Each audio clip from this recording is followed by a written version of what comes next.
So the skill we're focusing on this week is comparing author's point of view. So what? The author's point of view is how the author feels about the topic when we read multiple texts about the same event or topic by different authors. We compare the author's point of view. How? I think, one, you need to think about information in the text. Two, you need to look for clues that tell you how the author feels about the text. So that could be A, positive words or phrases, or B, negative words or phrases. So that might be something like, I think that exploring space is fun and exciting. You would then know that the author has a positive view. Or if he says flying in space is dangerous and it could possibly be, a disastrous mission, that you know that he kind of has a negative view about the topic, which would obviously be traveling in space, something we covered last week. So, number 3, you want to find similarities and differences in the information provided. You want to ask, what do similarities and differences tell us about each author of the text? So, stay tuned because we will be reading a very interesting story this week. Hi guys, so this week we're going to be learning about comparing authors' points of view. So the topic that we've been learning about are these different wars, these different spacecrafts, all types of things. So today we're actually learning about World War II, and that's also known as the Second World War. And it was a global war that lasted from 1939 to 1945. Most of the countries in the world were involved in some way, making it a world war.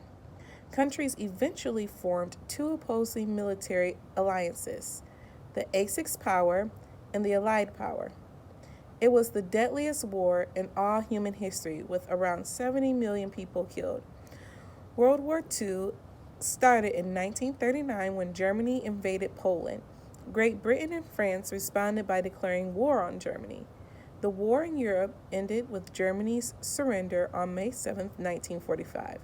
The war in the Pacific ended when Japan surrendered on September 2nd, 1945. So some vocabulary that you're going to hear today is sinister, which means evil, harmful, or dangerous, aid, which means to help, and squadron, a unit of military organizations. So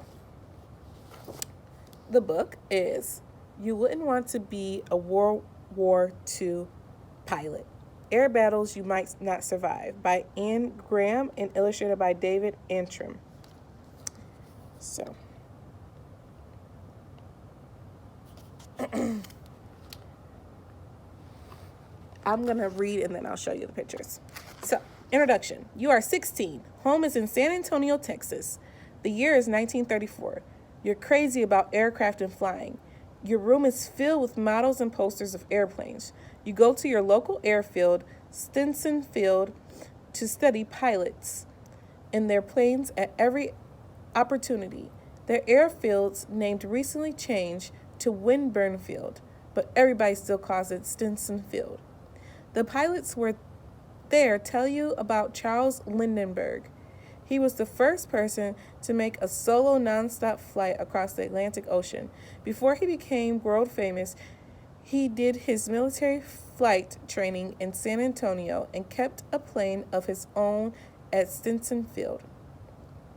Watching the planes pitch and swoop through the sky, you realize that flying a plane is very tricky, and that proper training is crucial to develop skills you'll need to survive. Who knows, in a few years you may really need to know how to keep your plane in the sky. You get a job at airfield cleaning small private planes, and you're helping the mechanics. You hang out with the pilots and talk to them about flying. One way or another, you're going to be a pilot too.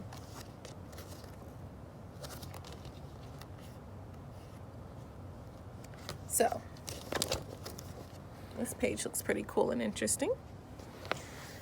Learning to fly. You are paid for your work with flying lessons. Experienced pilots teach you how to hold a plane level in the air, how to turn, and eventually how to take off and land. After you receive your pilot's license, you get a job flying a crop duster, dropping pesticides on local farms. You use the money to buy an old biplane of your own. On weekends, you fly the biplane at airfairs. People flock to see pilots perform stunts with their planes. A favorite with the crowds is wing walking. While you fly your plane, a friend stands on top of the wing and waves to the crowd below. It's spectacular, but very risky. I don't know if I will be doing that. So, flying solo. Every student pilot has to make a successful flight alone before being awarded a pilot's license. It's called going solo. You go solo a week after your 17th birthday. And this picture caption says, "I'm a true flyboy now." So, student flying. At airfairs in the fragile 1930s, planes were very dangerous. A pilot can find himself hurtling toward the ground if a stunt goes wrong. Air races are popular in the 1930s. Crowds of spectators watch the planes race each other around a course marked by the towers called pylons. If you give flying lessons and take people on sightseeing flights to help pay for your plane, people are very eager to get a taste of flying. A handy hint: remember to fasten your safety harness. Looks like someone couldn't wait until lunchtime.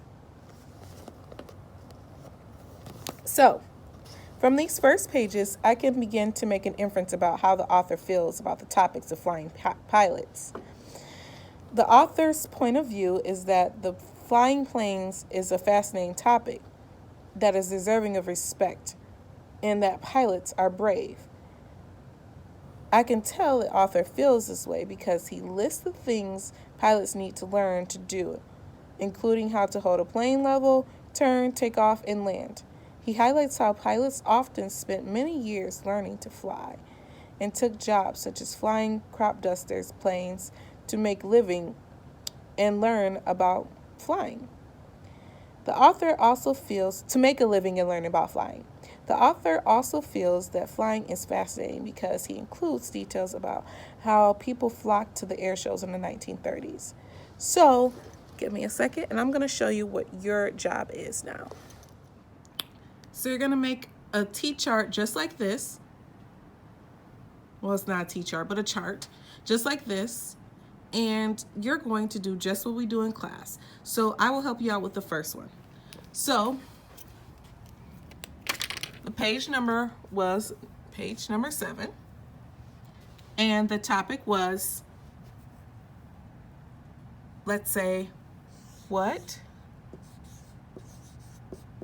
it takes to fly a plane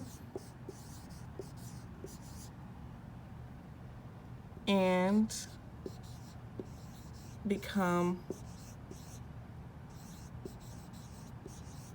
a pilot.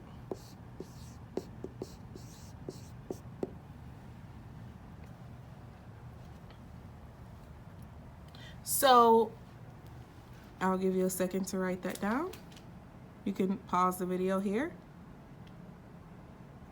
So then we said that the author's point of view is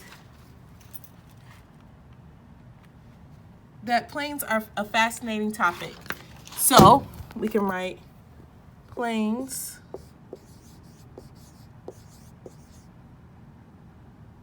are a fascinating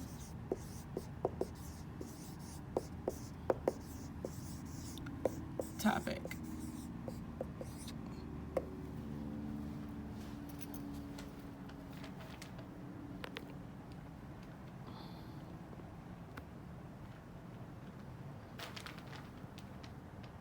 Okay, you can pause the video here if you need a second to write, and then we'll continue.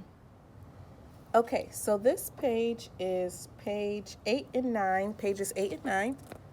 This is 8, this is 9.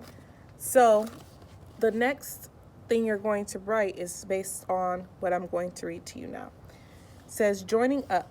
In the 1930s, the newspapers are full of stories about the coming war in Europe. In 1933, Adolf Hitler's sinister Nazi party comes to power in Germany. Then in 1939, Nazi Germany invades Poland. As a result, Britain and France declare war on Germany.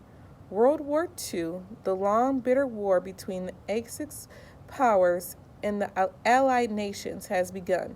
You learned that the British Royal Air Forces, or the RAF, is recruiting American pilots. The thought of flying fantastic modern fighters like the Hurricane and the Spitfire, which are types of planes, while helping the British fight the Nazis is very exciting. You apply to join the RAF, eager on starting your training. So that was page 8. So you're going to focus on page 9. The RAF isn't looking just for any old pilot. You have to be able to say yes to the list of requirements. Are you between 20 and 31 years old? Do you have a pilot's license? Do you have 300 flying hours? Do you have good eyesight? You don't need any military experience. That's a relief. Pilots have to learn Morse code. That's a way of sending messages as a stream of short bleeps, or dots, and long bleeps, which are dashes. Each letter of the alphabet is made up of different sets of dots and dashes. Morse code for the letter V, meaning victory. Before you can go to Britain, you must complete an RAF training course in the United States. You wave one last goodbye to your family and set off for the nearest training center. This subtitle is training. So training. It's been quite a while since you were in school, and you struggle to keep up with some of your classes. You do your flight training in your Sturman PT-17 biplane. It handles like your own biplane, so it's very easy to learn how to fly it. Most pilots go solo within 12 hours. So it says handy hint. Pay attention in class or you'll be a fighter pilot. Or you'll never be a fighter pilot. Or pay attention in class so you can get good grades. All right, so pause the video and I want you to fill out page 9. What do you think the topic was and what was the author's point of view? So, moving on to the next page.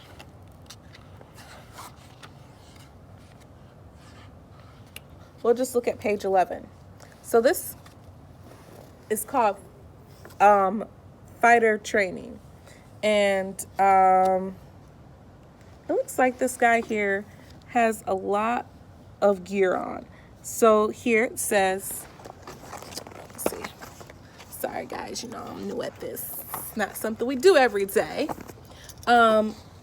This piece right here on his head is called a leather helmet.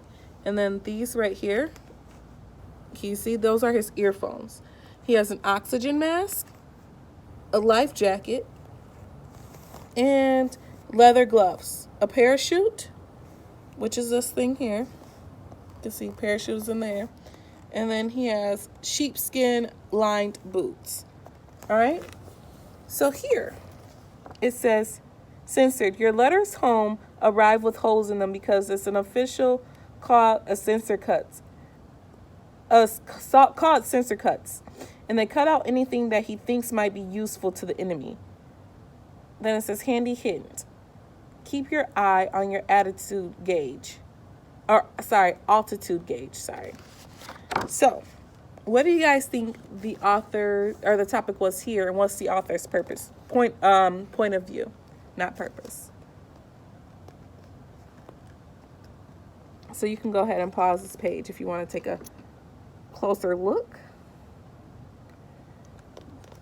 Okay.